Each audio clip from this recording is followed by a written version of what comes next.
कहानी की शुरुआत में हमें एक बंदा यही बता रहा था कि 20 साल पहले की बात है जब यहाँ पर ज़ॉम्बीज़ ने आकर हमारे ऊपर अटैक कर दिया था और पूरी दुनिया को डिस्ट्रॉय कर दिया था। और पिछले 20 सालों से मैं यहाँ पर बड़ी मुश्किल से अपने आप को सरवाइव करवा पा रहा हूँ, क्योंकि ये दुनिया बहुत ही बड़े बड़े खतरों से भरी हुई है। और यहाँ पर सरवाइव करने के साथ साथ मुझे इस बात का भी डर है कि मैं मर जाऊंगा। मुझे मरने से डर नहीं लगता, बल्कि इस बात से डर लगता है कि मरने के बाद जब मैं जाकर अपनी फैमिली से मिलूंगा तो उन्हें क्या मुंह दिखाऊंगा, क्योंकि इसी फैमिली को मैंने पहले अबंडन कर दिया था, वो भी इसलिए कि मैं इस दुनिया में सरवाइव कर पाऊँ। और ये मेरे लिए एक बहुत ही बड़ा रिग्रेट का बाइस बना। जो जो भी मैंने सीन्स किए हैं, मुझे नहीं लगता कि मैं कहीं और जाने वाला हूँ। मैं मरने के बाद सीधा हेल में ही जाऊंगा।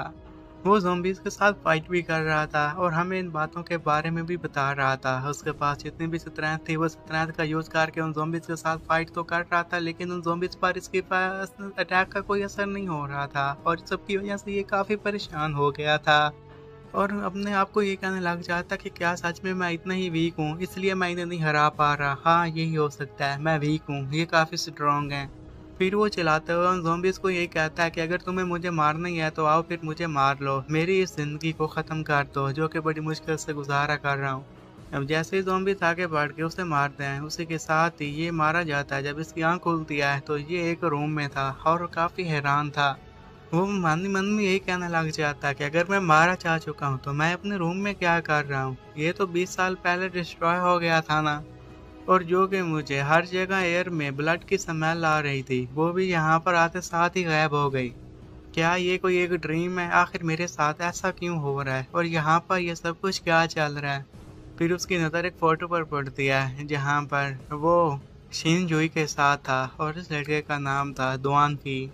इसे देखकर अब उसके पसीने छूट गए थे। वो काफी चौंक खड़ा हुआ था। ये कहने लग जाता है कि ये पिक्चर हमने 20 साल पहले खींची थी, जब मैं अपनी छोटी बहन को लेकर बीच पर गया था। यहाँ पर हर चीज मुझे बहुत ही रियलिस्टिक लग रही है। क्या अभी भी मैं एक ख्वाब में ही हूँ? वो आगे बढ़ता है, मिरर में अपने फेस को देखता है और इस सब को देखने के साथ यही कहने लग गया था कि इसका दूसरा मतलब यही हो सकता है कि मुझे दोबारा 20 साल पीछे वाली दुनिया में भेज दिया गया है। जैसे ही उसके दिमाग में 20 साल पहले का ख्याल आया था, तो उसे अपनी बहन भी याद आ जाती है। तो वो भागते हुए शिन जुई की तलाश में निकल पड़ता है ताकि जाकर उससे मिल सके, क्योंकि अगर ये सब कुछ रियल है तो उसकी बहन भी यहाँ पर रियल होगी और अभी जिंदा होगी। अब पास की बात बताने लग जाता है कि जब यहाँ पर ज़ॉम्बी आए थे तो उस वक्त हमारी खिड़की टूट गई थी। मैं अपनी बहन के साथ था, उसकी मदद करना चाहता था, लेकिन उस वक्त मैं इतना कोबार्ड था कि वहीं पर मैं गिर जाता हूँ। मुझे समझ में नहीं आ रहा था कि मैं यहाँ पर क्या करूँ। और फिर इन द एंड मेरे ज़हन में वहाँ से भागने का ख्याल आया, तो मैंने अपनी बहन को वहीं पर छोड़ा और वहाँ से भाग निकला, वो भी अपनी जान बचाकर।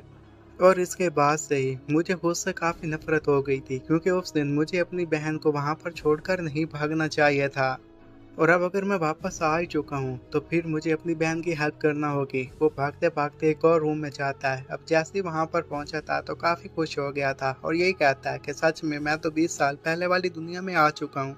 यहाँ पर सब कुछ ठीक है, अब मुझे अपनी बहन के रूम में जाना होगा। मुझे उम्मीद है कि वो वहीं पर बैठी होगी और अब मैं अपनी बहन को दोबारा देख पाऊंगा, क्योंकि मैंने सोचा ही नहीं था कि मैं अपनी ज़िंदगी में अपनी बहन से दोबारा कभी मिल भी पाऊंगा। वो जैसे ही अब बालकनी का दरवाज़ा ओपन करता है तो वहाँ पर उसकी बहन एक चेयर के ऊपर बैठी हुई थी और उसे देखते साथ ही कहता है कि सिस तुम यहाँ पर हो। उसे देखते साथ ही शिन चुई ये कहती है कि भाई तुम यहाँ पर क्या कर रहे हो, आखिर तुम्हें क्या हुआ, क्योंकि वो देख पा रही थी कि उसकी हालत काफ़ी ख़राब थी।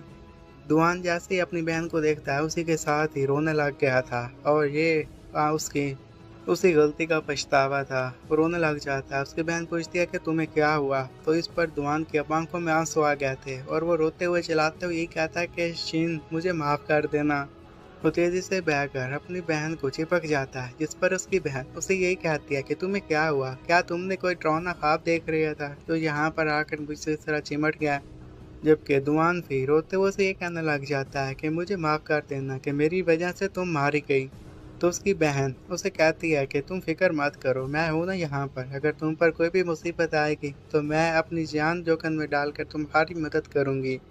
दुआन यही कहता है कि इस बार मैं तुम्हारी मदद करूंगा, मैं तुम्हें हर्ट नहीं करूंगा, तुम पर जो कोई भी मुसीबत आएगी उसे भी दूर करने की कोशिश करूंगा। और अब वो उस टाइम पर देखता है, टाइम को देखते साथ ये कहता है कि लगता है कि अब मेरे बाहर जाने का वक्त हुआ चाहता है। और वो शीन को यही कहता है कि मुझे बाहर जाना होगा क्योंकि मुझे जाकर वहाँ से कुछ खरीदना है और थोड़ी देर में वापस आ जाऊँगा, मेरा इंतज़ार करना। वो वहाँ से जाने वाला था कि तभी उसकी बहन शीन जो है उसे वहीं पर रोक लेती है। अब उसके बालों में एक हेयर पिन थी और वो हेयर पिन उसे दे देती है। जब दुआन थी उससे पूछता है कि ये हेयर पिन तुमने मुझे क्यों दी, तो इस पर आगे से उसकी बहन उसे यही कहती है कि तुमसे मैंने प्रॉमिस किया था कि तुम जब भी बाहर जाओगे तुम इस हेयर पिन को लेकर जाना, और जब तुम घर आ जाओगे तो दोबारा मेरे बालों में इस हेयर पिन को लगा देना। दुआन उस हेयर पिन को लेते साथ ही उसे यही कहने लग गया था कि ठीक है, अब तो मैं यहाँ से जा रहा हूँ, लेकिन जब मैं वापस आऊँगा तो ये हेयर पिन तुम्हारे बालों में लगा दूंगा। वो अब हेयर पिन को लेकर बाहर आ गया था और ये कहता रहता है कि मेरी बहन की हालत काफ़ी ख़राब है और उसे इनफीरियॉरिटी का भी कॉम्प्लेक्स रहता है, तो इसलिए मैंने उसे ये प्रॉमिस किया था ताकि इसकी मदद से वो खुद को सेफ फील करवा सके। और प्रीवियस लाइफ में जब एपोकलिप्स स्टार्ट हुआ था तो वो था 25 दिसंबर, और अभी एपोकलिप्स स्टार्ट होने में पूरे 20 घंटे पड़े हुए थे। हम में से किसी को भी नहीं पता कि आखिर ऐसा क्या हुआ था, लेकिन उसकी वजह से पूरी दुनिया में तबाही फैल गई। तमाम ज़ॉम्बीज़ ने हम पर अटैक किया और हमें डिस्ट्रॉय कर दिया। पूरी दुनिया में से आधे लोग तो ज़ॉम्बीज़ बन गए थे। यहाँ पर जो एनिमल्स थे वो म्यूटेट हो गए थे और यहाँ पर सर्वाइव करना काफ़ी मुश्किल था। ज़ॉम्बीज़ के आने के बाद से इंसानों का सर्वाइव करना और भी मुश्किल था क्योंकि यहाँ की चीज़ें काफ़ी महंगी हो गई थी। तो इसलिए सबसे पहले तो मैं स्टोर पर जाता हूँ ताकि जाकर कुछ चीज़ों को ख़रीद सकूँ। वो शहर में घूम फिर रहा था। वो शहर काफ़ी खूबसूरत था और वो यही बता रहा था कि बस थोड़े ही घंटों के बाद ये शहर एक डार्क रियलिटी में चेंज हो जाएगा। ये जगह टेरिफाइंग बन जाएगी। वो सीधा फिर एक जगह पर मार्केट में गया था। वहाँ पर स्टॉल पर कुछ कुकीज़ वगैरह पड़ी हुई थी, तो वो कुकीज़ उठा लेता है क्योंकि उसकी बहन को ये कुकीज़ बहुत ज़्यादा पसंद थी। वो वहाँ पर काफ़ी सारा सामान खरीद चुका था, तो वहाँ पर खड़ी हुई सेल्स वोमैन उससे ये पूछती है कि आप इतना सारा सामान ऑलरेडी खरीद चुके हैं, क्या आपको यकीन है कि आप और भी सामान खरीदना चाहते हैं? दुआन उन्हें यही कहता है कि मुझे जो चीज़ें खरीदनी थी मैंने खरीद ली। फिर वो उन्हें कुकीज़ दिखाते हुए ये कहता है कि क्या आपके पास इस ब्रांड के और कुकीज़ हैं? अगर हैं तो आप मुझे दे दीजिए। जिस पर वो सेल्स वुमन उससे कहती है कि अगर आपको और भी चाहिए वो तो हम दे देंगे, लेकिन आप इतना सारा सामान घर लेकर कैसे जाएंगे? तो आगे से दुआन उसे यही बताता है कि मैंने यहाँ पर एक ट्रक को बुला लिया है, तो सारा सामान मैं उसमें लोड करके घर लेकर जाऊँगा। तो आगे से सेल्स वुमन यही कहती है कि मुझे यकीन नहीं आ रहा कि ये अपने साथ एक ट्रक लेकर आया हुआ है। उन्होंने अब जो कुछ भी सामान खरीदना था वो खरीद लेते हैं। जब वो ट्रक में लोड करते हैं तो इससे सारा का सारा ट्रक फुल हो जाता है और फिर ड्राइवर से ये कहता है कि लगता है कि तुम काफ़ी अमीर हो, तुम्हारे पास काफ़ी पैसे हैं जो इतना सारा सामान लेकर जा रहे हो। क्या ये सब कुछ तुम तैयारी कर रहे हो कि यहाँ पर कोई एपोकलिप्स आने वाला है? और इसी बात को लेकर फिर हंसने लग जाता है क्योंकि उसके लिए ये बात काफ़ी फनी थी। अब जैसे ही वो ट्रक में बैठा था तो उसी के साथ ही दुआन ड्राइवर को ये बताता है कि हाँ, तुमने सही कहा, यहाँ पर एपोकलिप्स होने वाला है। ड्राइवर फिर मुस्कुराते उसे ये कहने लग जाता है कि तुम तो बहुत ही फ़नी हो। वेल, मुझे नहीं लगता था कि तुम्हें ये सारी चीज़ें घर लेकर रखनी चाहिए, लेकिन वैसे अगर तुम्हें चाहिए तो तुम ले सकते हो, मैं इसमें भला क्या कह सकता हूँ।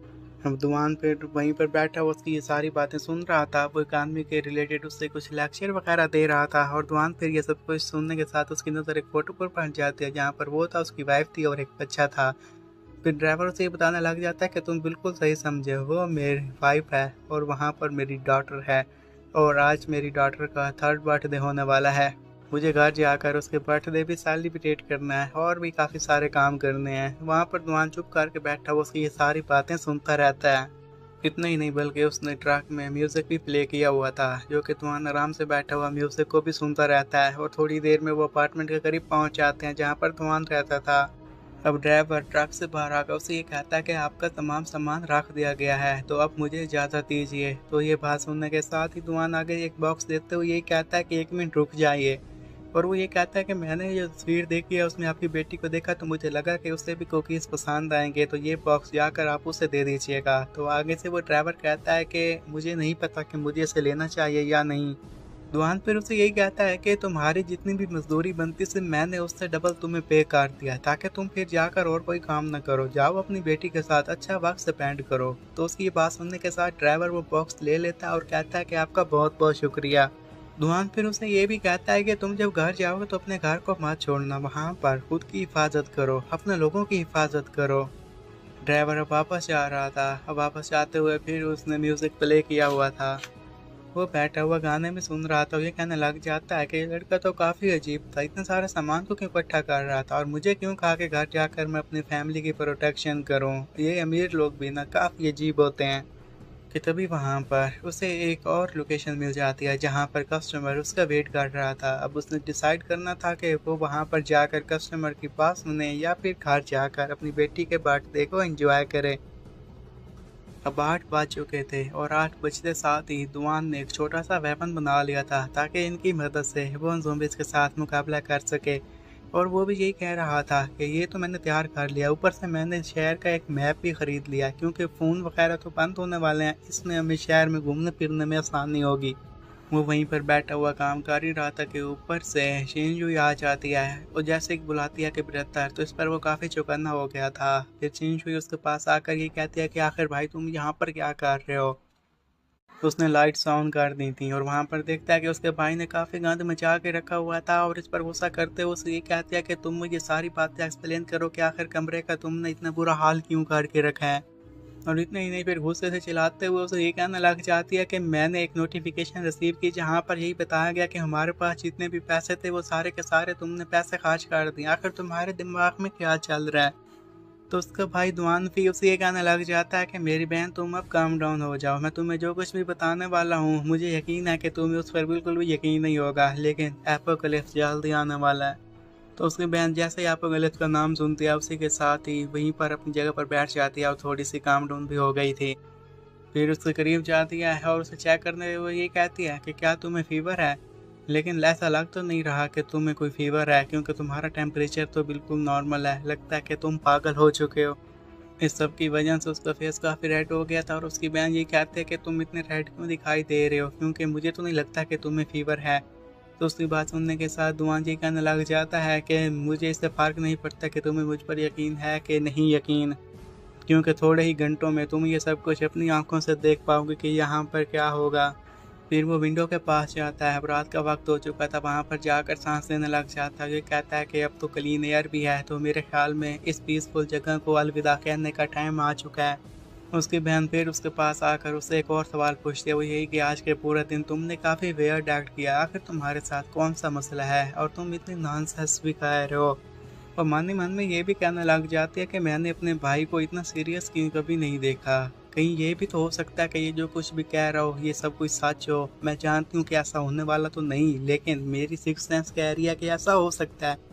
और अभी भी दुआन काफ़ी सीरियस खड़ा हुआ था, वो ये कहने लग जाता है कि लगता है कि टाइम आ चुका है कि एपोकलिप्स स्टार्ट होगा और इसके पहले एपोकलिप्स के दौरान ये पूरे एक हफ्ते तक रहेगा।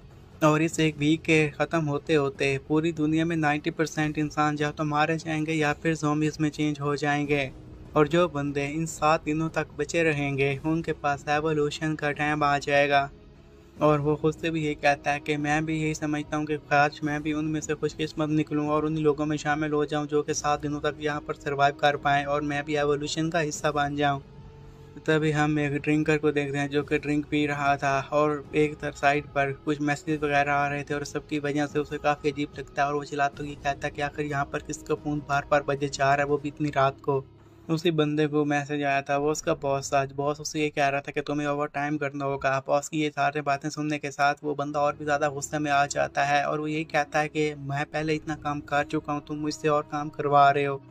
और इतना ही नहीं बल्कि उसने डॉग लाफ भी सेंड किया हुआ था। इस सब की वजह से वो ऑलरेडी ड्रंक था, तो अपने फ़ोन को साइड पर फेंकते हुए कैसा कहता है कि तुम्हारी हिम्मत कैसे हुई कि तुम मुझे उस तरह का इमोजी सेंड करो, और वो फ़ोन जाकर एक डॉगी को लगता है। तभी वहीं पर डॉग, अब जो कि अपनी शेप को काफ़ी चेंज कर चुका था, वो उसने वो लीड कर लिया था और आकर उसी बंदे के ऊपर अटैक कर देता है। और मैसेज ग्रुप में भी यही मैसेज वगैरह आ रखे थे कि यहाँ पर भी काफ़ी सारे लोग अजीब बिहेव कर रहे हैं, यहाँ पर आखिर क्या हो रहा है। और उसे इसलिए तो वो कंपनी में बुलाया जा रहा था, लेकिन इतने में वो बंदा मारा जा चुका था। अब पूरे शहर में भगदड़ मच चुकी थी। कुछ लोग ये चिल्ला रहे थे कि यहाँ पर मॉन्स्टर्स आ गए हैं और कुछ लोग ये चिल्ला रहे थे कि यहाँ पर ज़ॉम्बीज़ आ गए हैं, क्योंकि जो ज़ॉम्बीज़ बन चुके थे वो आगे बढ़कर और इंसानों को काटते रहते हैं, जिससे बाकी के इंसान भी ज़ॉम्बीज़ में चेंज होना शुरू हो गए थे। दुआन भी विंडो से खड़ा होकर अपनी बहन के साथ ये सब कुछ देख रहा था। नीचे लोग चिल्ला रहे थे और ये देखते साथ फिर बहन यही पूछती है कि दुआन आखिर यहाँ पर क्या हो रहा है, ये सारे लोग चिल्ला क्यों रहे हैं और दूसरों को काट क्यों रहे हैं। दुआन अपनी बहन को यही बताता है कि ये सब कुछ एक दूसरे को इसलिए काट रहे हैं क्योंकि ये ज़ॉम्बीज़ बन चुके हैं और लगता है कि अब रेवलेशन टाइम शुरू हो चुका है। वो दोनों वहाँ पर खड़े थे कि तभी साथ वाले कमरे से उन्हें आवाज़ें आना सुनाई होने जाती हैं और वो लड़की उनसे मदद मांग रही थी। वो लड़की कोई और नहीं बल्कि मिस वांग थी और उसको लेकर दुआन की बहन काफ़ी परेशान हो जाती है क्योंकि वो जाकर उसकी हेल्प करना चाहती थी। दुआन ये बात सुनने के साथ ये कहता है कि पिछली बार भी हमारे रूम में ज़ॉम्बी इसी तरह आया था और मैं काफ़ी डर गया था, इसलिए मैं वहाँ से अपनी बहन को छोड़कर भाग गया। और अभी बिल्कुल वैसा ही हो रहा है, वो हेल्प मांग रही है, मेरी बहन उसकी हेल्प करने के लिए जाएगी और हमारे कमरे में एक ज़ॉम्बी आ जाएगा। उसकी बहन अब जल्दी से दरवाजे के करीब पहुंच चुकी थी ताकि दरवाज़ा ओपन करके वो मिस वांग की हेल्प कर सके। जैसे दरवाज़ा ओपन किया था तो आगे से मिस वांग खड़ी हुई थी और वो ये कह रही थी कि शीन जोई, तो आगे से शीन जोई उसे ये कहती है कि यहाँ पर सब कुछ ठीक है, आप अंदर आ सकती हैं। फिर वही औरत एक ज़ॉम्बी में चेंज हो जाती है, उसे देखते साथ ही शीन जोई के आंखें खुली की खुली रह जाती हैं। और फिर हमें दुआन की पिछली लाइफ के बारे में बताया गया था जहाँ पर उसने सीनियर किंग से मदद मांगी थी। सीनियर किंग उसकी हेल्प करके काफ़ी खुश हुआ था। फिर सीनियर किंग दुआन को देखकर ये कहता कि तुमने अपना फेस क्यों लटकाया हुआ है। तो दुआन उसे ये कहता कि तुम्हें पता है कि मैं बिल्कुल ऐसा ही रहता हूँ, तुमने सिर्फ आज मुझे नोट किया है तो तुम कह रहे हो। तो आगे से सीनियर किंग यही कहता कि हाँ, ये बात तो तुमने सही कही है, तुम हमेशा से ऐसा ही थे। वो लोग वहीं पर बैठे हुए बातें कर रहे थे कि तभी कुछ ज़ॉम्बीज़ आ जाते हैं, तो वो लोग अपने-अपने वेपन्स उठा लेते हैं ताकि उन ज़ॉम्बीज़ के साथ मुकाबला कर सकें। लेकिन वहाँ पर जितने भी ये ज़ॉम्बीज़ आए थे वो सारे के सारे एवोल्यूट कर चुके थे। उनकी अपीयरेंस भी पहले से काफ़ी खतरनाक हो चुकी थी, वो पहले से काफ़ी बड़े हो चुके थे। ये सब कुछ देखने के साथ इंसानों के पसीने वहीं पर छूट जाते हैं। और ये देखने साथ ही वो ये कहते हैं कि हमें इनके साथ मुकाबला करना ही होगा। हमें चाहते हैं कि बाकी लोग कुछ यहाँ से भाग जाएँ और हम इन्हें इतनी देर तक यहाँ पर रोक कर रख सकें तो बाकी को भागने का टाइम मिल सके। जिस पर आगे से एक शैडो वाला ज़ॉम्बी उस पर अटैक करते हुए कहने लग जाता है, ओह अच्छा, तो तुम हमें रोकोगे, भला अब तुम इसका कैसे मुकाबला करोगे। वो उसे एक जोरदार चपेट दे मारता है जिसका काम वहीं पर ख़त्म हो जाता है। और इस फाइट में दुआन भी कूद गया था। वो पीछे खड़े हुए सीनियर किंग को ये कहता है कि सीनियर किंग, आप वहाँ पर खड़े हुए क्या कर रहे हैं, आप यहाँ आए ना हमारी मदद करें। लेकिन सीनियर किंग उससे ये कहता है कि मैं तुम्हारी मदद नहीं कर सकता, और ये कहते साथ ही वो वहाँ से भाग जाता। पीछे दुआन अकेला रह गया था और वो ये कहता है कि ब्रदर अकेले नहीं छोड़ते। सीनियर किंग ने मुझे छोड़ दिया, इसका मतलब है कि मैं यहाँ पर अकेला रह चुका हूँ, मुझे अब इनके साथ मुकाबला करना होगा। और शायद यही वो वक्त था जब शिनजुई ने भी ऐसा ही फील किया होगा, जब उसे मेरी मदद की ज़रूरत थी और मैं उसे वहीं पर छोड़कर भाग गया था। अभी जो बैठकर उसने स्पेयर बनाया था, इसी के साथ ही वो शिनजुई को ये कहता है कि शिनजुई तुम अपनी आंखें बंद कर लेना। शिनजुई ने जैसे आंखें बंद की थी तो वो स्पेयर को पीछे खड़ी हुई मिस वांग में दे मारता है। तो पीछे खड़े हुए मिस वांग को जाकर वो भाला उसकी आंख में लगा था और उसकी हालत काफ़ी ख़राब हो गई थी। शिनजुई भी सब कुछ देखने के साथ ही अपने भाई से ये पूछती है कि आखिर मिस्टर हुआंग को क्या हुआ। जिस पर उसका भाई दुआन से यही बताता है कि वो ज़ॉम्बी में चेंज हो गया, लेकिन तुम्हें परेशान होने की कोई ज़रूरत नहीं है, मैं यहाँ पर हूँ तो तुम्हें हर्ट नहीं होने दूंगा। तभी मिस्टर हुआंग दोबारा उन पर अटैक करने के लिए तैयार हो गया था। तो ये सब कुछ देखने के साथ ही वो उसे ये कहता है कि तुम अब परेशान मत हो, मैं इसे संभाल लूँगा और मैं देखता हूँ कि ये मेरा क्या बिगाड़ सकता है। दोबारा जैसे ही मिस्टर उसके करीब पहुंचा था तो तभी ही फिर हो दुआन अपने इस वेपन का इस्तेमाल करके उसे वहीं पर मार देता है। लेकिन वो तो एक ज़ॉम्बी था, भला इतना जल्दी कैसे मार सकता था। और ये सब कुछ देखने के साथ फिर दुआन भी यही बताने लग जाता है कि ये फर्स्ट स्टेज का ज़ॉम्बी है जो कि एपोकलिप्स के फौरन बाद हमें नजर आए थे। और इनका इंटेलिजेंस लेवल बहुत ही ज़ीरो होता है। आप कह सकते हैं कि ये बिल्कुल भी इंटेलिजेंट नहीं होते। इनका सिर्फ एक ही मकसद होता है और वो है कि दूसरों को खाना और काटना। मैं पिछली बार की तरह तो बिल्कुल ऐसा नहीं करने वाला और मेरे में इतना भी एक्सपीरियंस नहीं है कि मैं इसके साथ मुकाबला कर सकूं। लेकिन पिछली बैटल्स में मुझे इतना एक्सपीरियंस ज़रूर हो गया कि मैं इस लो लेवल के स्टेज के ज़ॉम्बी को आराम से मार सकूं। वो इसी तरह उस पर बार बार अटैक करके उसे वहीं पर बार बार मारे जा रहा था और उसका खात्मा करने में कामयाब हो जाता है। जब अब उसकी बहन अपने भाई को उससे लड़ते हुए देखती है तो वो उसे ये कहती है कि तुम अब बस कर दो, अब ऐसा मत करो। जैसे ही ये सब कुछ खत्म करने के बाद ही वहाँ का सीन दिखाया जाता है जहाँ पर मिस हुआंग और मिस्टर हुआंग दोनों मारे जा चुके थे और उन्हें मारने वाला कोई और नहीं बल्कि दुआन भी था। अब उन्हें मारने के बाद दुआन भी फिर जाकर अपनी बहन के साथ चिपक जाता है, उसे ये बताने लग जाता है कि मैं यहाँ पर हूँ तो तुम्हें किसी भी किस्म के परेशान होने की कोई ज़रूरत नहीं है। उसकी बहन इस सब की वजह से काफ़ी डरी हुई थी और वो अपने भाई को यही कहती है कि अगर यहाँ पर सब कुछ ऐसा ही चलता रहा तो फिर हमारा क्या होगा। मैं इस सबसे काफ़ी डर गई। तो उसका भाई कहता है कि तुम्हें परेशान होने की कोई ज़रूरत नहीं है, जब तक मैं तुम्हारे साथ हूँ यहाँ पर कोई भी तुम्हारा कुछ नहीं बिगाड़ पाएगा। फिर उसे एक आवाज़ सुनाई देने लग जाती है जिसमें उसे ये बताया गया था कि तुमने एक ज़ॉम्बी को मारा है तो उसकी वजह से तुम्हें 3 एवोल्यूशन पॉइंट्स मिल गए। और इतना देखते साथ ही वो हवा में चिल्लाते हुए कहने लग जाता है कि कौन, क्या कोई मुझसे बात कर रहा है क्या। मुझे यहाँ पर एक आवाज़ सुनाई दी। तो उसकी बहन उसे ये कहती है कि तुम किस आवाज़ की बात कर रहे हो, मैंने तो कोई आवाज़ नहीं सुनी। फिर ही उसके माइंड में काफ़ी दर्द होना शुरू हो जाता है। इस दर्द को वो बिल्कुल नहीं सह पाता और इसी के साथ वहीं पर बेहोश हो जाता है। तो उसकी बहन को उसकी काफ़ी ज़्यादा फिक्र होने लग जाती है। फिर जैसे ही उसकी आँख खुली थी तो वो किसी और ही दुनिया में पहुंच चुका था और उस दुनिया को देखते साथ ही कहता है कि आखिर ये किस किस्म की प्लेस है। वो एक श्राइन रूम में पहुंच चुका था। वहां पर ऑलरेडी काफ़ी सारे श्राइन्स थे। तभी उन्हीं श्राइन्स में से रोशनी निकलते हुए उसके माइंड में इंटर होना शुरू हो जाती हैं और ये देखकर वो चिल्लाते हुए कहता है कि मुझे तो यहाँ पर काफ़ी सारे मैसेजेस रिसीव हो रहे हैं। मुझे तो ऐसा लग रहा है कि अगर इतने ज़्यादा मैसेजेस मुझे रिसीव होते रहे तो मेरा ब्रेन जल्दी एक्सप्लोड कर जाएगा।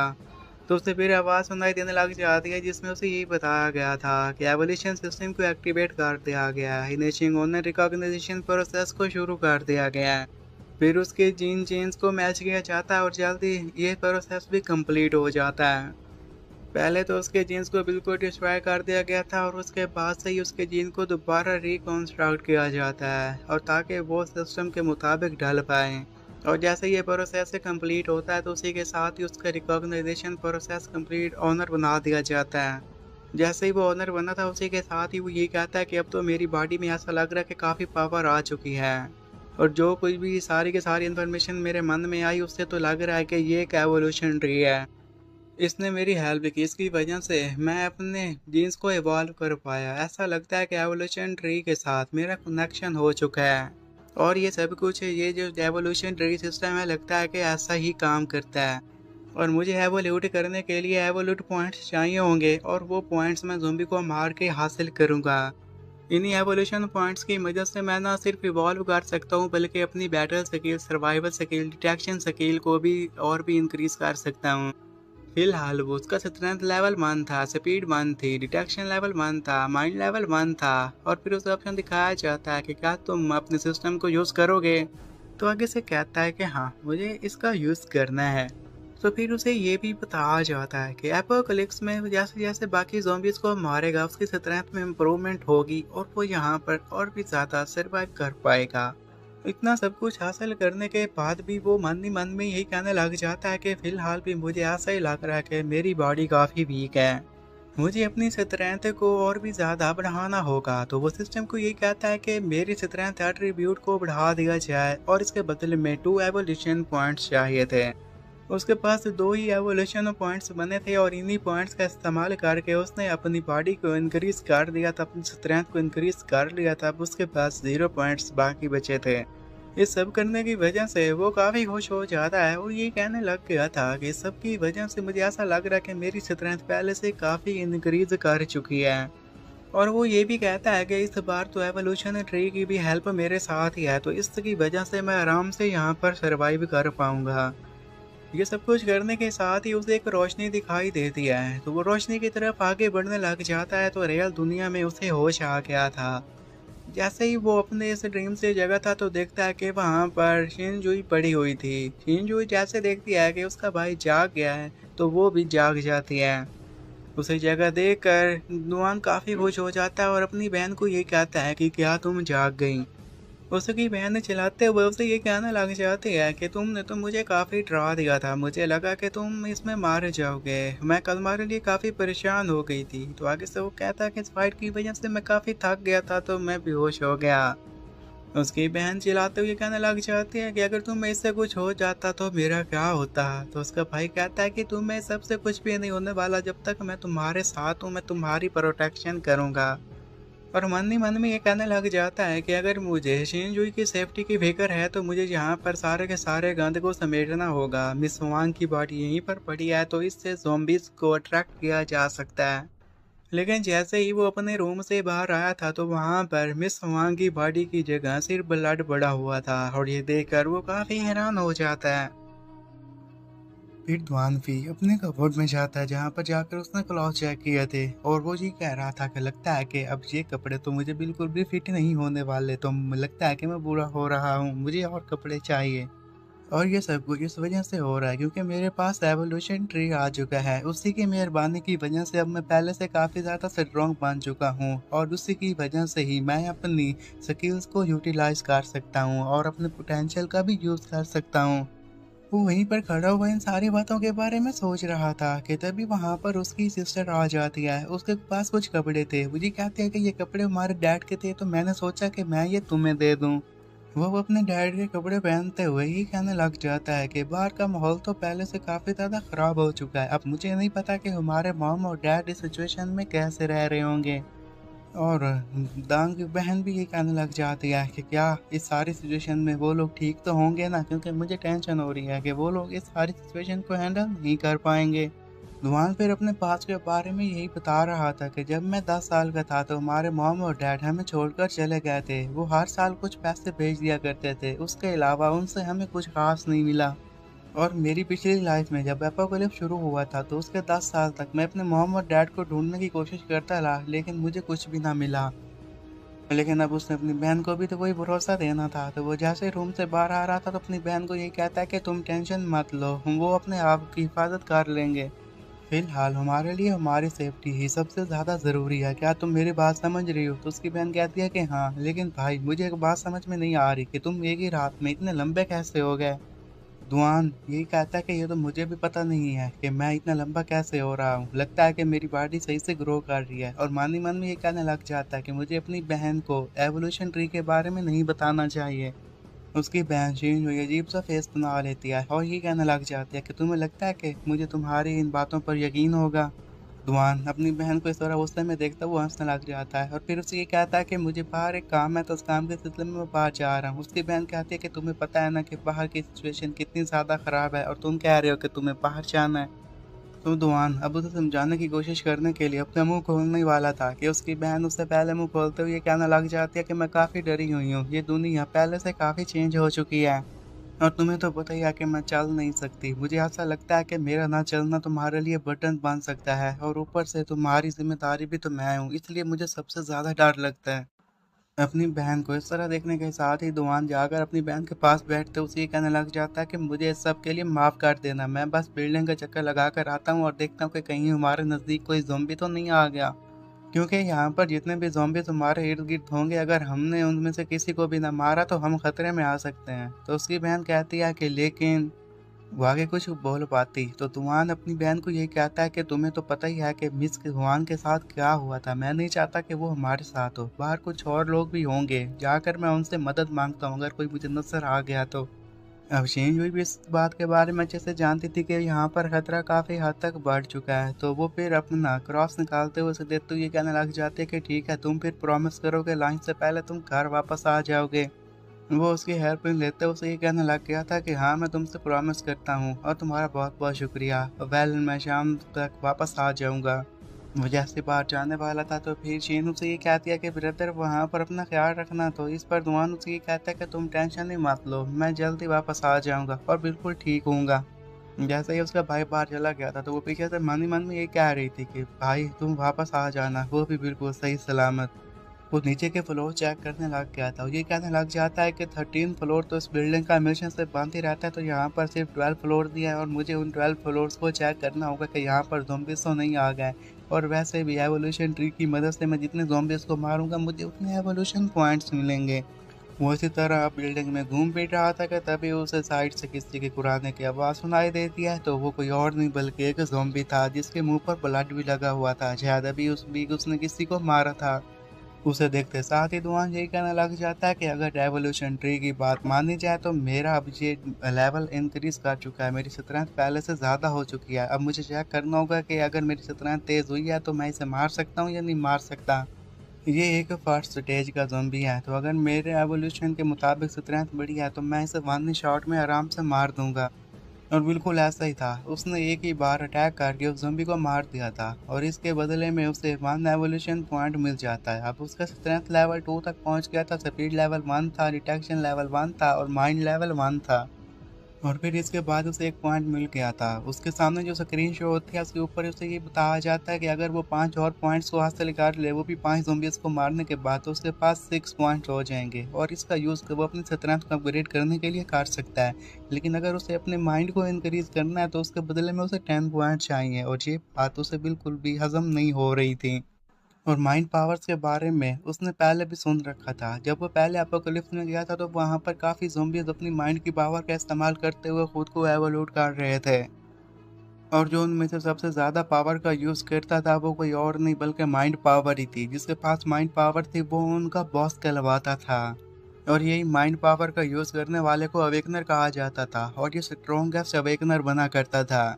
और अपनी स्क्रीन को देखते साथ भी ये कहने लग जाता है कि अगर मुझे भी अपनी माइंड पावर को बढ़ाना है तो उसके लिए मुझे एट्रीब्यूट लेवल को बढ़ाना होगा, लेवलिंग अप करना होगा और बाकी भी स्टेज के रिजल्ट को भी इंक्रीज करना होगा। उसे अब 10 पॉइंट्स चाहिए थे जो कि फिलहाल इकट्ठा करना तो उसके लिए काफ़ी मुश्किल था। तो वही कहता है कि फिलहाल मैं अपनी स्पीड और स्ट्रेंथ और डिटेक्शन पर फोकस करता हूँ, माइंड के बारे में बाद में सोचूंगा कि इसका क्या करना है। फिलहाल तो मुझे अपने टास्क पर फोकस करना होगा और जो जो ज़ॉम्बी मेरे हाथ लगता रहेगा मैं उसे मारता जाऊंगा और उसके बदले में मुझे एवोल्यूशन पॉइंट्स मिलते रहेंगे। वो चलते चलते एक रूम में जाता है जहाँ पर उसे कोई लड़ाई के आसार नजर आ रहे थे। वहाँ पर काफ़ी सारा ब्लड लगा हुआ था और चीज़ें टूटी फूटी पड़ी हुई थी। और वहाँ पर इतना ही नहीं, काफ़ी सारा ब्लड भी पड़ा हुआ था। अब वो ब्लड का पीछा करते करते एक बाथरूम के करीब तक पहुँच जाता है ताकि वहाँ पर देख सके कि कोई है तो नहीं। लेकिन जैसे ही वो बाथरूम का दरवाजा ओपन करता है तो वहां पर एक लड़की की लाश पड़ी हुई थी। ज़ॉम्बी उसे मारकर वहां से जा चुका था। लेकिन वो इस बात से भी ज्यादा हैरान था कि अगर ज़ॉम्बी ने उसे काटा था तो फिर उसके स्किन पर ज़ॉम्बी के काटने के निशान होने चाहिए थे या उसकी स्किन का कलर चेंज होना चाहिए था, लेकिन ऐसा उसे कुछ भी नजर नहीं आ रहा था। वो वहां पर खड़े हुए उसे देख ही रहा था कि जब पीछे से एक ज़ॉम्बी आ जाता है ताकि वो उस पर अटैक करके उसे वहीं पर मार सके। लेकिन इस बार जैसा कि वह पहले से काफ़ी स्ट्रॉन्ग हो चुका था तो वो एक ही बार में उस ज़ॉम्बी का काम तमाम कर देता है और उसके बदले में उसे फिर एक एवोल्यूशन पॉइंट मिल गया था। वो ये कहने लग गया था कि ये तो काफ़ी क्लोज था, लेकिन ऐसा कैसे हो सकता है कि मेरे पीछे एक ज़ॉम्बी आ गया और मैं उसके बारे में नोटिस ही ना कर पाया। मुझे अब हिम्मत नहीं हारनी चाहिए और मायूस भी नहीं होना चाहिए क्योंकि मेरे पास एवोल्यूशन ट्री आ चुका है। मुझे बस अलर्ट रहने की ज़रूरत है और ऐसा फिर अटैक हुआ तो मुझे उसे अच्छे से हैंडल करना होगा। और वैसे भी मेरे पास अब इतना टाइम नहीं बचा, मुझे दोपहर से पहले पहले अपने घर जाना होगा और यहाँ पर 10 फ्लोर्स और ही बचे हैं। और चलते चलते वो एक रूम के बाहर पहुँच जाता है और ये कहता कि लगता है कि ये तो मिस हुआंग फैमिली का घर है ना। और इसी रूम के अंदर एक लड़की खड़ी हुई थी और उसके हाथ में एक डंडा था और वो भी बाहर ही देख रही थी कहीं ज़ॉम्बी ना आ जाए और वो उसे मार दे। तो दरवाजे के बाहर पहुंचे साथ ही फिर दुआन से ये कहता है कि क्या कोई अंदर है, मैं अंदर आकर तुमसे बात करना चाहता हूँ। तो वो लड़की थोड़ा-सा दरवाज़ा ओपन करती है, उसे ये कहने लग जाती है कि अब काफ़ी देर हो चुकी है, तुम्हें क्या चाहिए? और इस पर दुआन से बताता है कि मेरा नाम है दुआनफी और मैं रूम 1200 टूर से आया हूँ। मैं जानता हूँ कि तुम्हें पता होगा कि यहाँ पर ज़ॉम्बीज़ आ चुके हैं। मैं बस बिल्डिंग को चेक कर रहा था ताकि इससे बाकी लोगों को बचाया जा सके। तो वो लड़की आगे से उसे यही बताने लग जाती है कि मैं बिल्कुल ठीक हूँ, मेरा घर भी ठीक है, तुम्हें अंदर आने की कोई ज़रूरत नहीं है। वो दरवाज़ा बंद करने ही वाली थी कि तभी ही दुआन अपने पाँव से दरवाज़ा बंद होने से रोक लेता है। और वो अब काफ़ी गुस्से में था, काफ़ी कोल्ड आइस के साथ उसे ये कहने लग जाता है, मुझे माफ़ कर देना, लेकिन फिर भी मैं अपनी सेफ्टी के लिए तो चेक करना चाहूँगा, हो सकता है कि हमारी जान को बाद में खतरा हो। तो आगे से वो लड़की उसे यही कहती है कि ठीक है, तुम तो काफ़ी ट्रबल मेकर बन गए, तुम आओ चेक करो, यहाँ पर कुछ खास तुम्हें नहीं मिलेगा और फिर फौरन ही जल्दी यहाँ से चले जाना। वो अब जैसे रूम में पहुंचा था तो रूम की हालत चेक करता है जहाँ पर सब कुछ नॉर्मल था और ये देखते वो ये कहता है कि यहाँ पर तो बिल्कुल कोई भी ज़ॉम्बी के आसार नज़र नहीं आ रहे। लगता है कि ये बिल्कुल ठीक कह रही थी, ये यहाँ पर बिल्कुल सेफ है, यहाँ पर कोई भी ज़ॉम्बीज़ नहीं है। फिर सामने खड़े हुए फ्रेम पर उसकी नज़र पड़ जाती है जहाँ पर उसका हस्बैंड और बच्चा था और वो इसके बारे में पूछता है कि तुम्हारा हस्बैंड और बच्चा कहाँ गए। तो वो लड़की यही बताने लग जाती है कि मेरा बच्चा ट्यूशन पढ़ने के लिए गया था, मेरा हस्बैंड उसे लेने के लिए गया लेकिन अभी तक वो दोनों घर वापस नहीं आए, तो इसलिए मैं उन दोनों को लेकर काफ़ी परेशान हूँ। वो फिर उसे ये भी कहने लग जाती है कि अगर तुम्हारा काम यहाँ पर ख़त्म हो गया है तो तुम वापस चले जाओ। रात के इस वक्त तुम यहाँ पर आए हो, तुम्हारे हाथ में नाइफ भी है, तो इस सब की वजह से मैं काफ़ी डर गई हूँ। दुआन भी उसे यही कहता है कि मुझे सब के लिए माफ़ कर देना, सच में अब मैं चलता हूँ। और मनी मन ये कहने लग जाता है कि यहाँ पर मुझे कुछ भी गड़बड़ नज़र नहीं आई, लगता है कि यहाँ पर सब कुछ नॉर्मल है। वो जैसे ही वहाँ से जाने वाला था कि उसे बेडरूम से आवाज़ सुनाई देती है और वो ये कहता है कि ये आवाज़ तो तुम्हारे बेडरूम से आ रही है, लगता है कि वहाँ पर कोई है। तो पीछे से वो लड़की चिल्लाते हुए कहने लग जाती है कि यहाँ पर कोई नहीं है। तो इस पर दुआन कहता है कि नहीं, फिर भी मुझे चेक तो करना होगा। वो तो यही समझाती रहती है कि हो सकता है कि वहाँ पर कोई कैट होगी और उसी की आवाज़ होगी, लेकिन दुआन फिर कहाँ पीछे हटने वाला था। वो जल्दी से आगे बढ़कर दरवाज़ा ओपन कर देता है क्योंकि वो खुद देखना चाहता था कि वहाँ पर क्या है। जैसे ही वो अंदर पहुंचता है तो उसे अब वहाँ पर ब्लड की स्ट्रॉन्ग स्मेल आने लग गई थी। उसे पता चल गया था कि यहाँ पर कुछ तो गड़बड़ ज़रूर है। कि तभी इतने में पीछे से एक छोटा सा ज़ॉम्बी आकर उसके ऊपर अटैक कर देता है और इस सब की वजह से दुआन की हालत काफ़ी ख़राब हो गई थी।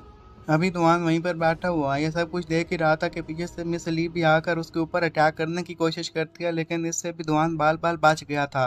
और वो फिर मिस ली को ये कहता है कि मिस ली, आपको क्या हुआ, आप मुझ पर क्यों अटैक कर रही हैं।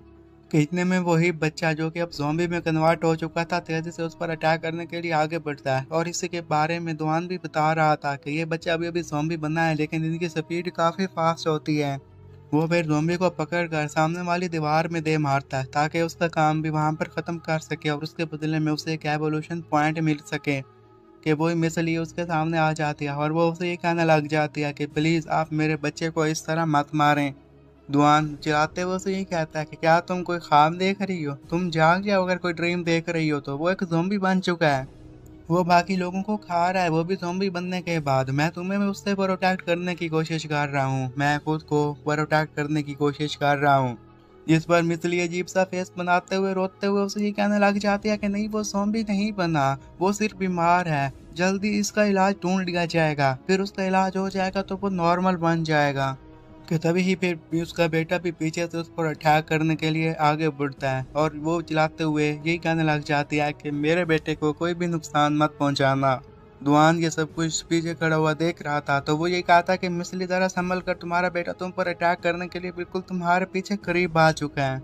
इससे पहले कि मिसली संभल पाती, उसका बेटा ही उस पर अटैक करके उसे वहीं पर मार देता है।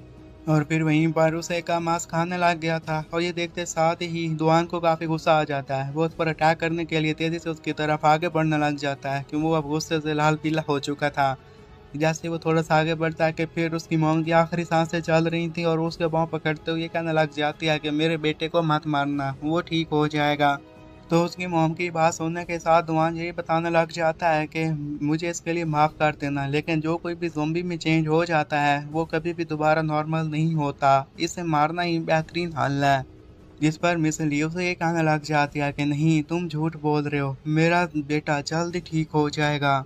लेकिन इस सब से अब दुआन को कोई फर्क नहीं पड़ता था। वो आगे बढ़कर उसके बेटे को मार देता है और ये कहने लग जाता है कि पिछली लाइफ में 20 साल तक मैंने ऐसी कोई भी बात नहीं सुनी जिससे ज़ॉम्बीज़ को इंसानों में चेंज किया गया हो, और उसे मारने की वजह से उसे एक पॉइंट भी मिल गया था। और वो मन ही मन में यही कह रहा था कि मैं किसी भी ज़ॉम्बीज़ को यहाँ पर नहीं छोड़ सकता, मुझे शिनजुई को प्रोटेक्ट करना है, तो इसलिए ये सब कुछ करना ही होगा।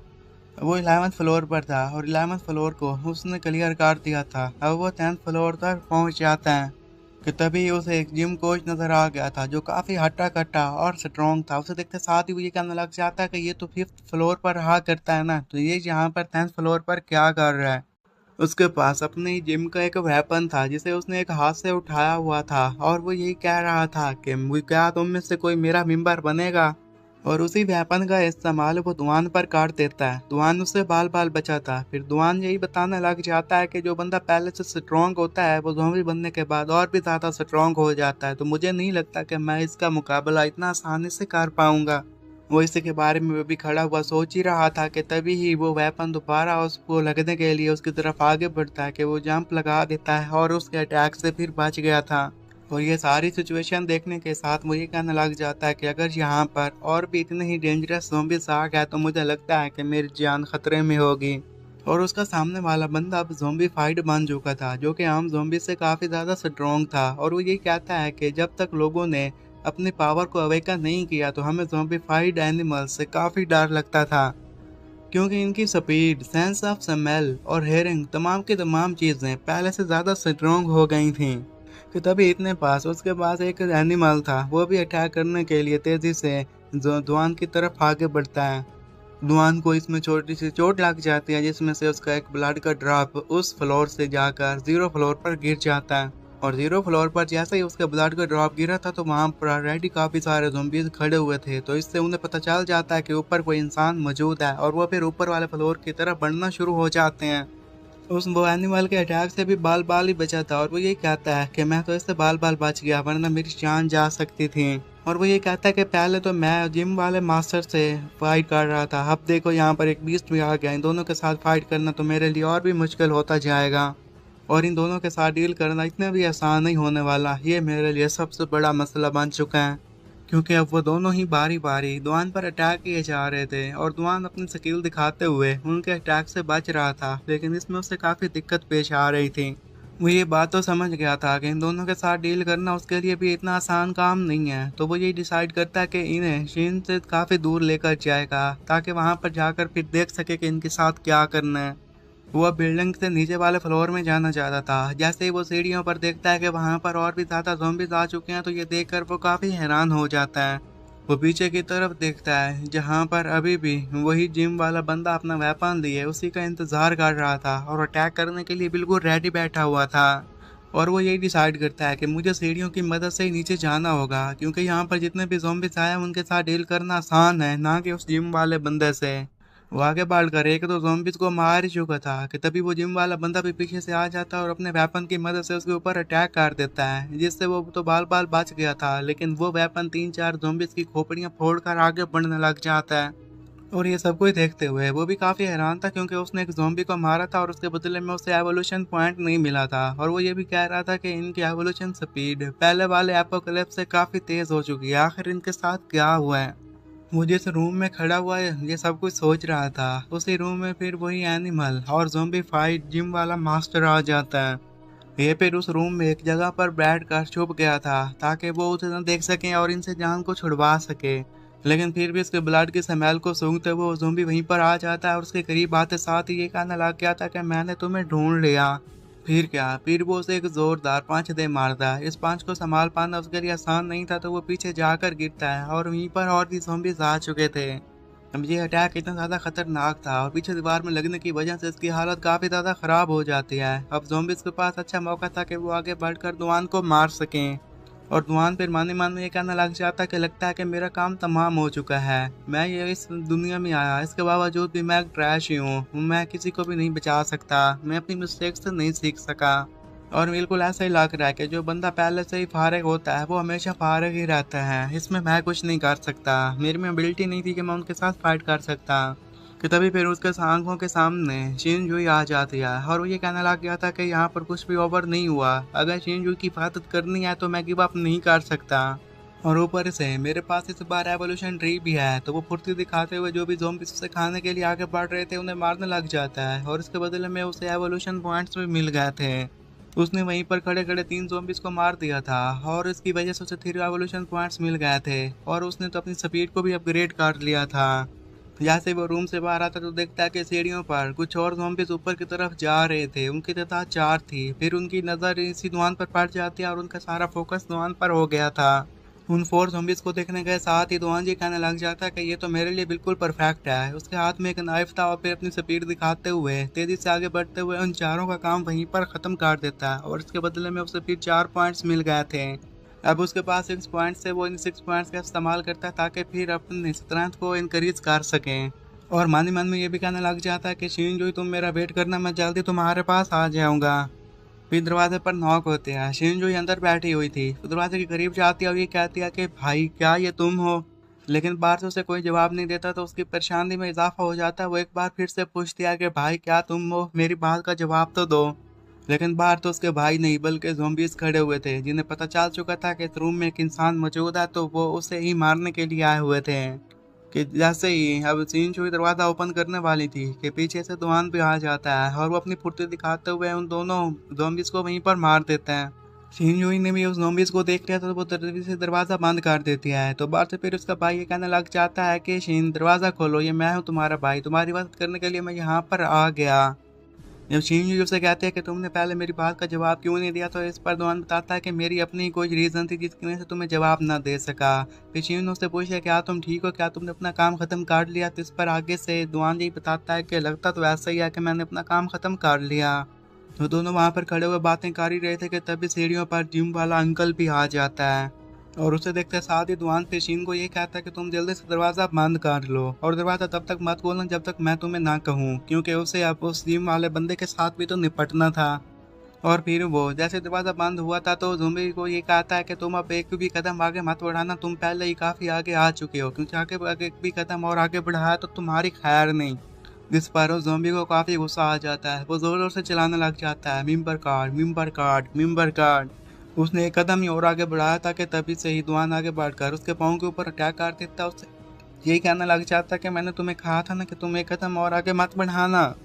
उसने ये अटैक किया तो उसे ऐसा लगा था कि इसकी स्पीड पहले से काफ़ी कम हो गई होगी, लेकिन जैसे ही वो देखता है कि वो वहाँ पर फिर भी नॉर्मली चल फिर रहा था, ये देखकर वो थोड़ा सा हैरान हो जाता है।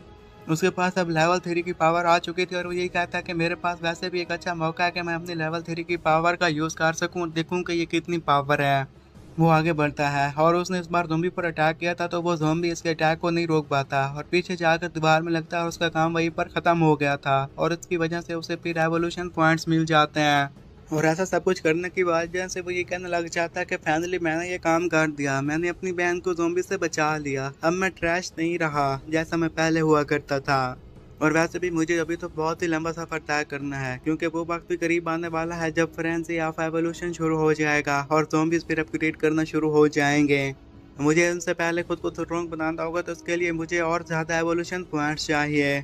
और अगर अभी की बात की जाए तो इस एवोल्यूशन ट्री का नॉलेज मेरे पास बहुत ही कम है, लेकिन इस सब की वजह से एक बात होता है और वो ये कि मैं पहले से काफ़ी स्ट्रॉन्ग बन चुका हूँ। जब तक ये एवोल्यूशन मुझे पॉइंट्स दे रहा है तो ठीक है, मुझे भी इस स्ट्रेंथ को बारो कर लेना चाहिए। वैसे भी इस एवोल्यूशन की वजह से और जो मेरे पास नॉलेज आ गया वो भी पिछले वाले एपोक्लिप्स की वजह से, उसका यूज़ करके मैं पहले से काफ़ी स्ट्रॉन्ग बन सकता हूँ। मुझे ऐसा लगता है कि इस सब की वजह से अब इंसानों के पास एक चांस है कि वो ज़िंदा रह सकते हैं, क्योंकि पास की बात की जाए तो इंसानों को तो एक साइड पर लगा दिया गया था और अब मैं यहाँ पर मौजूद हूँ। तो इस बार मैं कोशिश करूँगा कि सारी सिचुएशन को चेंज कर दूँ। दोपहर का वक्त हुआ चाहता था और वो ये कहता है कि अब मुझे जल्दी से जाकर अपनी बहन के पास जाना होगा, क्योंकि वो मेरे लिए परेशान हो रही होगी और मैंने तो उसे कहा था कि मैं दोपहर को तुम्हारे पास आ जाऊँगा। वो अब नीचे आया हुआ था। बिल्डिंग के नीचे पहुंचते साथ ही दरवाजे के पास उसे एक और ज़ॉम्बी नजर आता है, तो वो अपने नाक का इस्तेमाल करके उसे वहीं पर मार देता है और उसके बदले में उसे फिर एक पॉइंट मिल गया था।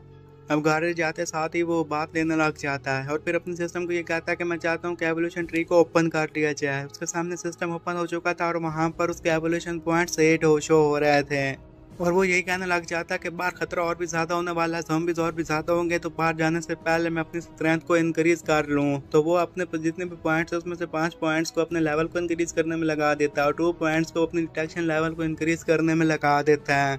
नहाने के बाद जैसे ही वो बाहर आया था तो वो शिनजुई को ये कहता है कि तुम अभी तक जाग रही हो। तो इस पर वो ये बता रही थी कि मैंने अभी अभी न्यूज़ देखी जहाँ पर ये बता रहा है कि पूरी दुनिया में ज़ॉम्बीज़ फैल चुके हैं और ये भी बताया जा रहा है कि जल्द इन पर कंट्रोल कर लिया जाएगा। और वो उससे भी ये कहने लग जाती है कि यहाँ पर तो काफ़ी सारे ज़ॉम्बीज़ आ चुके हैं और वो जो न्यूज़ पर बता रहे हैं क्या ये सब कुछ ठीक कह रहे हैं। तो आगे से दुआन उसे ये बताने लग जाता है कि मुझे नहीं लगता, क्योंकि इनको कंट्रोल करना इतना भी आसान नहीं होगा। तुम्हें तो पता ही है कि ये जल्दी से यहाँ पर आकर उनकी तादाद कितनी बढ़ती जा रही है। वैसे भी हमें चीज़ों को फिगर आउट करना ही होगा कि यहाँ पर चल के आ रहे हैं। और वैसे भी चाहे जो कुछ भी क्यों ना हो जाए, मैंने तुमसे वादा किया ना कि मैं तुम्हें प्रोटेक्ट करूँगा। उसकी बहन उसे कहता है कि मुझे तुम पर यकीन नहीं है। तो दुआन उसे कहता है कि क्या तुमने क्या कहा कि तुम्हें मुझ पर यकीन नहीं है। तो इस पर शिनजो यही बताती है कि हाँ तुमने सही सुना, मुझे तुम्हारी सेफ्टी की सबसे ज़्यादा फिक्र है। मैं चाहती हूँ कि तुम बिल्कुल सेफ रहो, तुम्हें कोई नुकसान ना हो। जब तुम बाहर चले गए थे मैं तुम्हें बता ही नहीं सकती कि मैं तुम्हारे लिए कितनी परेशान हो गई थी। अगर मैं फ्रीली मूव कर पाती तो मैं कोशिश करती कि मैं तुम्हें किसी ऐसी जगह पर बंद कर देती जो जगह हमारे लिए सेफ होती। और अगर मैं ठीक होती तो मैं भी तुम्हारे साथ बाहर ही चलती। मैं यहाँ पर बिल्कुल भी रहना पसंद नहीं करती, एक ही रूम में सारा दिन मैं बोर हो जाती हूँ। तो अपनी बहन की ये सारी बातें सुनने के साथ मानो से ये कहने लग जाता है कि बहन तुम फिक्र मत करो, एक दिन ऐसा आएगा कि जब तुम दोबारा चल पाओगे। तो उसकी बहन कहती है कि मुझे नहीं लगता कि ऐसा दिन आने वाला, क्योंकि इस बीमारी का अभी तक कोई भी इलाज नहीं आया। जबकि दुआन मन मन में ये कहने लग जाता है कि नहीं, ऐसा नहीं है, अगर तुम्हारे में पावर अवेकन हो जाए तो ये पॉसिबिलिटी है कि तुम भी चलना फिरना शुरू कर दो। और वो ये भी कहने लग जाता है कि जब पिछली बार ज़ॉम्बी ने एवोल्यूशन शुरू की थी उस वक्त मीटेओर शावर आया था, कि तभी उसकी बहन आसमान की तरफ देखते हुए कहने लग जाता है कि भाई वो देखो आसमान में कुछ तो चमक रहा है, और वो कोई और चीज़ नहीं बल्कि मीटेओर शावर था।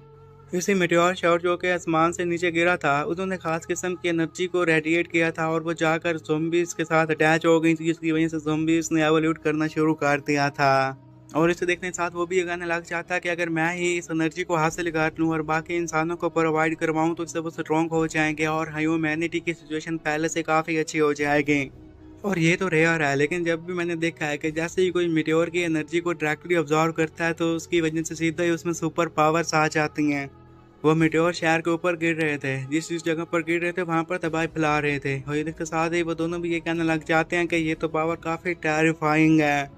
फिर उन ऊपर की तरफ देखते हैं जहाँ पर एक मीटेओर बिल्कुल उनके सर के ऊपर था और शायद उनके करीब जाकर ही गिरता है, और वहाँ पर एक जोरदार धमाका होता है। तो ये देखने के साथ ही वो गूगल्स की मदद से देखने लग जाता है कि ये यहाँ कहाँ पर गिरा। तो उसकी बहन भी यही कहने लग जाती है कि ये काफ़ी डेंजरस था, जिसकी मदद से हो सकता है कि हमें कोई नुकसान हो जाता। जबकि दुआन मन में ये कहने लग जाता है कि ये यहाँ से सिर्फ 3 किलोमीटर दूर ही गिरा है, और मैं सुबह जाकर इसे लेकर आऊँगा ताकि अपनी बहन को इसकी मदद से पावर दिलवा सकूँ, और जो मेरे में स्पीड है 1 घंटा मुझे लगेगा वहाँ पर पहुँचने में। और इतना ही नहीं बल्कि उसके हाथ में जो ड्रिंक था वो भी फ्रीज हो चुका था, अभी अभी तो वो लेकर आया था, इतनी जल्दी फ्रीज कैसे हो गया। जबकि उसकी बहन इस बात को लेकर ज़्यादा परेशान थी कि ये दुनिया ख़त्म होने वाली है और उन दोनों के लिए अच्छा यही रहेगा कि वो दोनों अपने घर में रहें। लेकिन अभी भी दुआन के मन में वही चीज़ चल रही थी कि ये ड्रिंक इतना फ्रीज कैसे हो गया। ये तभी हो सकता है कि जब यहाँ पर मेरी बहन एनर्जी को ऑब्जर्व कर रही होगी जो कि मीटेओर रिलीज कर रहा है। और ये सोचते साथ ही वो काफ़ी खुश हो जाता है और मन ही मन में ये कहने लग जाता है कि मेरी बहन चेंज हुई, तुम जल्दी ठीक होने वाली हो, अपने पाँव पर खड़ी होने वाली हो। अगले दिन जैसे ही वो अपार्टमेंट को छोड़कर नीचे जा रहा था ताकि उस मीटेओर राइड को हासिल कर सके और अपनी बहन को एनर्जी प्रोवाइड करवा सके, तो उसकी बहन चलाते हुए कहती है कि नीचे बहुत खतरा है, तुम कहाँ जा रहे हो। तो उसके बाद उसे समझाने की कोशिश करता है कि तुम काम डाउन हो जाओ, मेरे लिए काफ़ी इंपॉर्टेंट है, और सिर्फ मेरे लिए नहीं बल्कि तुम्हारे लिए काफ़ी ज़रूरी है, ह्यूमैनिटी के लिए काफ़ी ज़रूरी है, और थोड़ी ही देर में बस तुम भी फिर चलना फिरना सीख जाओगे। तो आगे तो उसकी बहन जी कहने लग जाती है कि तुम मुझसे ऐसी बातें मत कहो जिसके बारे में मैंने कभी बयानबाजी नहीं किया, मेरे लिए तुम सही सलामत रहो ये काफ़ी है। मैं नहीं चाहती कि मैं अपने पाँव पर दोबारा खड़ी हूँ, वो भी इसलिए कि तुम्हारी इसमें मौत आ जाए, मैं ऐसा नहीं चाहती, तुम यहीं पर रुक जाओ ना। जबकि दुआन उसे फिर एक रेडियो देते हुए कहने लग जाता है कि मुझे माफ़ कर देना, मैं समझता हूँ कि तुम इस सिचुएशन को नहीं समझ पाओगी, लेकिन ये काफ़ी ज़रूरी है, अगर यहाँ पर कोई भी खतरा हो तो तुम इसकी मदद से मुझे आगाह कर देना, मैं जल्दी तुम्हारी हेल्प करने के लिए पहुँच जाऊँगा। और हाँ, जब तक मैं वापस नहीं आता तुम कोशिश करना कि घर में किसी को भी मत आने देना। और मानी मन में ये कहने लग जाता है कि शुंजी मैं तुम्हें कुछ भी नहीं बता सकता कि मेरे पास हाथ पिछली बार क्या हुआ था, और अगर तुम्हारे पास पावर आ जाएगी तुम अपने पाँव पर खड़ी हो जाओगी तो तुम्हें सारी सिचुएशन के बारे में अच्छे से पता चल जाएगा। शिंजोई बस थोड़ा सा ही और वेट करना है, उसके बाद तुम बिल्कुल ठीक हो जाओगी और सारी चीज़ों को आसानी से समझ पाओगी। वो जैसे थोड़ा सा बाहर गया था तभी बाकी रॉकी पर उसकी बहन बोलते हुए कहने लग जाती है कि ब्रदर क्या तुम मुझे सुन रहे हो। तो इस बार दुआन कहता है कि हाँ शिंजोई क्या ये तुम हो। तो उसकी बहन उसके कहने लग जाती है कि सॉरी मुझे माफ़ कर देना कि मैंने तुमसे जल्दी से बात कर ली, मैं बस ये कहना चाहती थी कि मैं जानती हूँ कि तुम मेरी प्रोटेक्शन करना चाहते हो और मैं इसके बारे में कंप्लेंट कर रही थी, मुझे इसके लिए माफ़ कर देना। दुआन भी उसे ये कहता है कि हाँ मैं जानता हूँ और ये सब कुछ ठीक है शिंजू, तुम्हें परेशान होने की कोई ज़रूरत नहीं है, मैं तुम्हारी सिचुएशन को अच्छे से जान सकता हूँ, लेकिन अब मैं वैसा नहीं हूँ जो कुछ दिन पहले हुआ करता था, अब मैं काफ़ी चेंज हो चुका हूँ। अब वो ग्राउंड फ्लोर पर आ चुका था और शिंजू को ये कहता है कि अब मेरे बाहर जाने का वक्त हो चुका है, तुम घर पर ही रहना, मेरा इंतजार करना। कि तभी उसकी बहन कहती है कि अपनी पॉकेट्स तो चेक करो। जैसे ही उसने अपनी पॉकेट चेक की थी उसमें से वही क्रॉस एयर बाहर निकल आया था। तो इस पर उसकी बहन ये कहती है कि तुम्हें अपना वादा अब याद है ना, या फिर तुम इसके बारे में भूल गए। हमारा यही तो वादा है कि हेयर पिन आकर मेरे सर में लगा देना अगर तुम सही सलामत वापस आ गए तो आगे से वो ये कहता है कि मेरी बहन तुम्हारा बहुत बहुत शुक्रिया और मैं तुमसे प्रॉमिस करता हूँ कि मैं जल्दी वापस आ जाऊँगा, इससे पहले कि अंधेरा उससे पहले मैं तुम्हारे पास हूँगा। और वो शहर में घूम फिर रहा था और ये सारी सिचुएशन को देखने के साथ वो यही कहता है कि शहर का तो नक्शा ही बदल चुका है और ये सब कुछ पिछले 2 दिनों में होया। कोई ये इमेजिन कर सकता था कि 2 दिनों में शहर की ये हालत हो जाएगी। और वो दिन का भाग था। वो ये कह रहा था कि यहाँ पर दिन में काफ़ी कम ज़ॉम्बीज़ बाहर निकलते हैं और ऊपर से मेटेओर शॉर हुआ था तो उसकी एनर्जी को भी कुछ ज़ॉम्बीज़ इवॉल्व कर रहे होंगे और यहाँ पर मुझे कॉशियस रहना होगा और सारी चीज़ों को अच्छे से चेक करना होगा और कोशिश करनी होगी कि ज़ॉम्बीफाइड एनिमल्स से भी बच के रहूँ।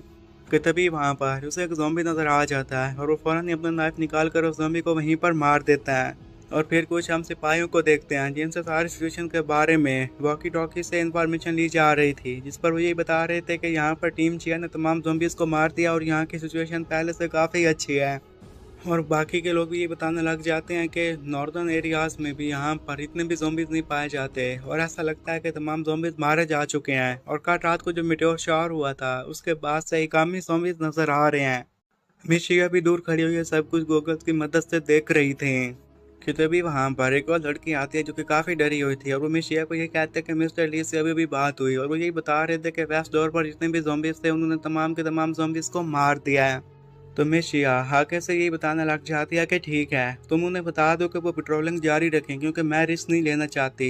जब तक यहाँ पर पूरा भरोसा नहीं होता कि एक भी ज़ॉम्बीज़ बाकी नहीं बचा तो हम इस सिचुएशन को नॉर्मल नहीं ले सकते।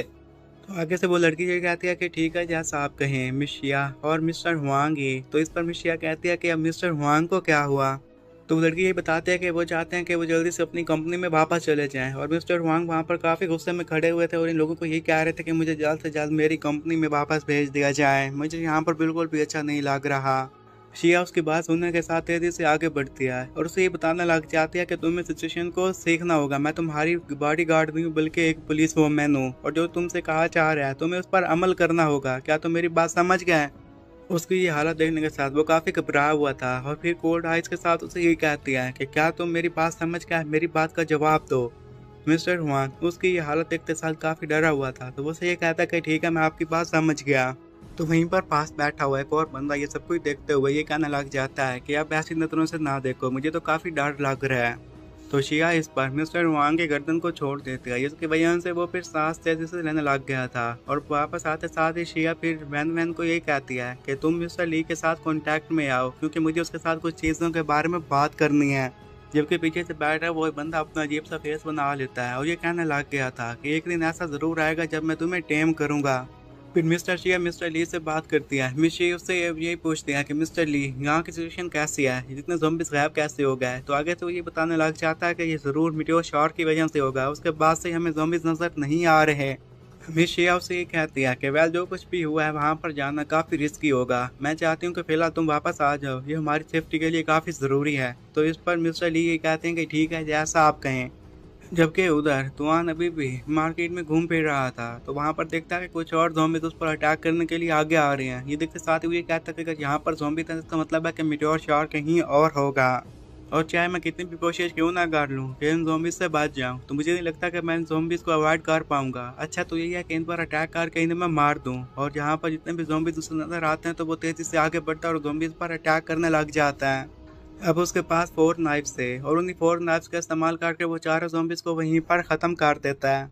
जैसे ही उसने 4 ज़ॉम्बीज़ को मारा था तो उसके सिस्टम में ये शो हो रहा था कि उसने 4 एवोल्यूशन पॉइंट्स रिटेन कर लिए हैं।